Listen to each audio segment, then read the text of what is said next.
So a lot of guys wanted to know if this was a KT. Unfortunately, no. Originally, they came from the factory with either the KT 450 or the Buzzin' Dozen Jimmy. So at some time, they must have ruined the engine, whatever. So they put NTA 420s in these. These are a low compression engine. They're a 13.5 to 1 compression engine. It's a good running engine. This 855 series that Cummins built was probably one of their best engines ever. This is a small cam. All NTs are a small cam. Brian Block has one of these in his A model Kenworth. He's got it. He said that it put 612 horsepower to the wheels, so he figured it was like 750 at the flywheel, and he did that at a cat dealer's dyno. So these engines have an incredible ability to make horsepower if you want to do it. Good old engines, like I say, probably the best engine Cummins ever built. They smoke pretty heavy when you start them because of the low compression, but they're good running old engines. So I told Matt I've got a big cam 400 there at the shop. I took out of an old Mack truck I bought, and it's supposed to only have 40,000 miles on a complete rebuild. And I told him he could pull this out and put the big cam in there. So this one needs an engine. Buzzin' Dozen needs a transmission. And so Jake was going to pull the tranny out of the parts truck and put it in his. And then he's got all the clutch discs to fix the other one. I don't know if he will or not. But these have been really good old trucks for him. I mean, they've just run. Not a lot of work has had to be done to them. So that's it. Not a KT. Wish it was.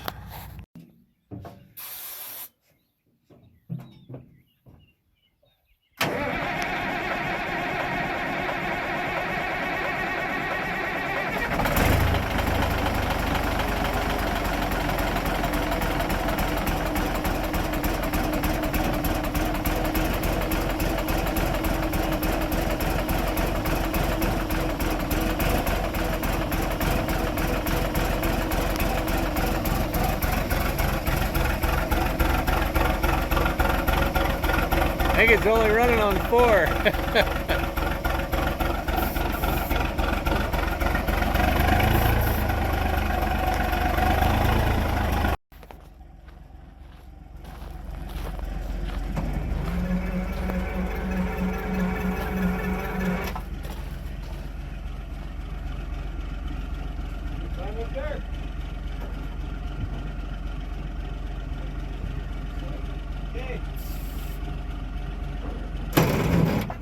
Uh-oh, that don't sound good.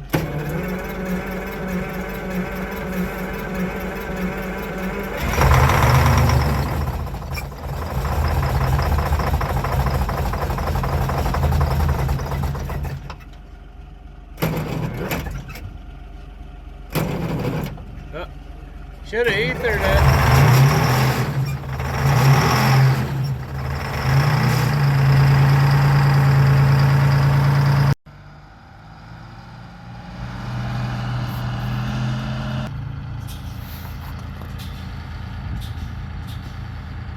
So he's having trouble getting air. Anyway, we're out of here. We're taking the trucks down to Coffee Point, closer to where we can load them out. Have to come in here with the lowboy to get the 88. Haul it out the same way we hauled it in.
So Jake has fixed all this back up. He's taken the loader and pushed the dirt up, got rid of the straight up and down bank. We kind of tried to reclaim things the best we could. Anyway, it feels good to be done with this and out of here. What we're gonna do next, not really sure.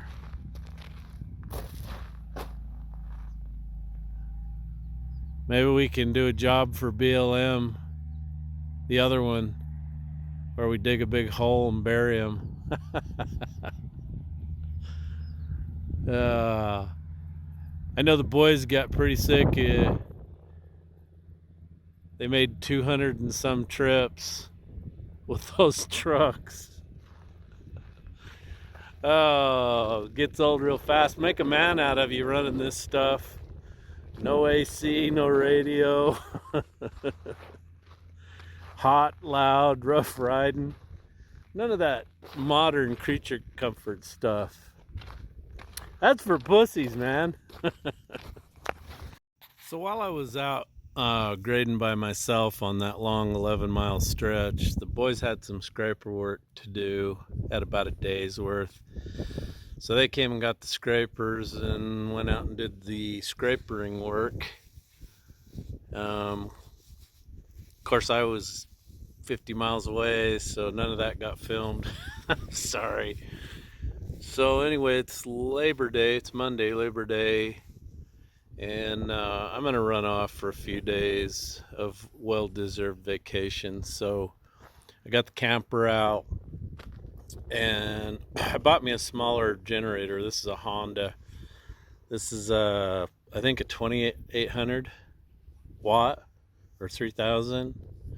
So anyway, it comes without any oil or gas. So I'm putting oil in it. So I'm putting some 80/90 in it because I figure that, that's a heavy, thick oil. So that should, that should make it last a long time. Don't you think?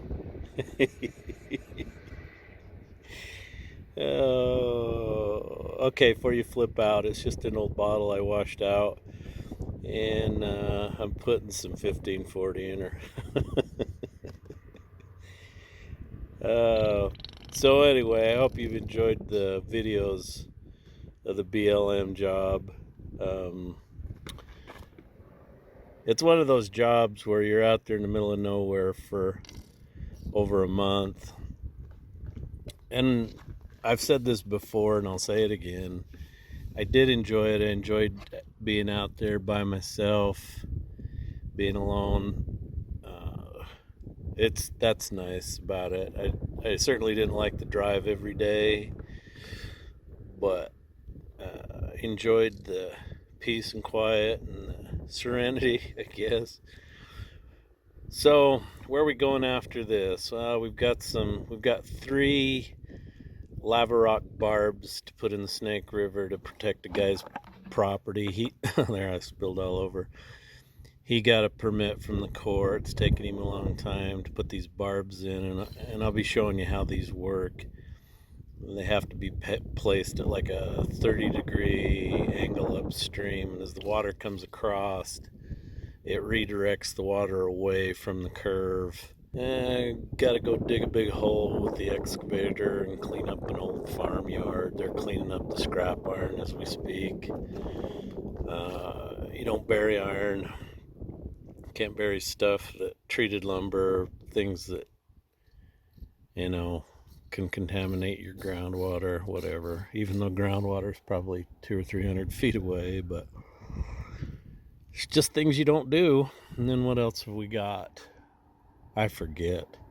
Oh, I need to tell you this. So we're not completely done with the BLM job. So in the video that you saw, I'm loading up the grader, and I get a phone call from BLM, and the range. See, there's lots of different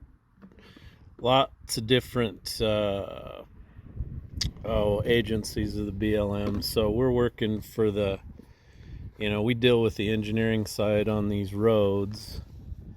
the fire guys actually are the ones that fund these roads and decide where they want them. People are always asking, what these are for and why they do it. Well, it's for access out there, quick access, so that they can get to fires. And I think we're full. I'll have to check that. Anyway, that and public access, and the ranchers use them. But anyway, so the range guy came by and he saw that we'd been going to that new well. They call it the Fred Butte well. And it's about a quarter mile or less of road. It's just dirt. Anyway, it got pounded to powder. Surprise, surprise. And he wanted to know if we could cinder that. And even the rancher asked the boys, well, why don't you talk to BLM and see if they'll cinder this? And we just tell them the same thing. BLM will say, yeah, you can cinder it if there's leftover cinders, but we're not paying for it. So the range guy has some money. He has a little bit of money. He wanted to know if we could do it for what he had. And they can't modify the contract to pay us out of that. So the range guy's budget will pay us for that. So I think Tuesday the boys are going to go out. And since we only have one truck, number 4 is the only operational truck right now. I think they're going to do it all with that. And it'll be, to get to the start of the job will be a 6-mile haul. And yeah, we're full. So anyway, they're going to go do that. I offered to bring Kenny out in a belly dump to help him. I don't know. Maybe I'll leave Wednesday. Maybe I will go help him. So they got that to do. It's about a good hard day's worth of work. If nothing breaks down, no trouble. But the grader is sitting at Jensen International out in Pingree. And so Jake is going to have to go out. I left the lowboy out there and I brought the water tanker back. So he'll have to take Kenworth out and hook up to the lowboy, load the grader, and take it clear back out there because they've got no way to spread it. I suggested maybe just back drag it with the 88 or something, but I'm not sure how that would work out, if it would do a good job, and we want to do them a good job. They're paying us for it, so we're not going to do a crappy job. So anyway, I don't know how long I'll be gone. I guess when Mrs. Jpaydirt and I get tired of camping, we'll come home. Oh, and so I've gone back in a lot of my videos and I've deleted all but one ad. I leave one ad in because that's the way it used to be. Just one ad at the first. I got rid of everything else. I noticed my views were way, way down, and I think that's pissed people off or soured. I know from your comments, a lot of people said, yeah, I didn't like the ads, and I don't really either. So it doesn't really bring you that much more money. I mean, it's only 4 times the money, but no. If you're not getting a lot of views, it's like I make the same money when I get 20, 30,000 views as I do 10 or 12,000 with more ads. So I got rid of them. So apologize for that. Appreciate your support. So let's put some gas in this baby and see what happens. Shakes as bad as a Harley. Sure hope they put Loctite on all this stuff. It's gonna shake itself to death.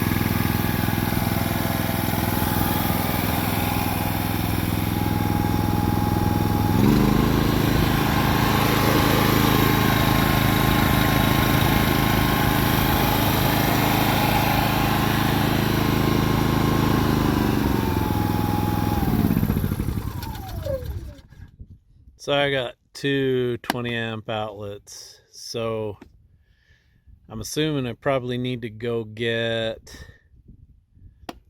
a plug-in deal that comes out to 1. That way I could run the maximum and run it right into my plug-in coming out of my camper.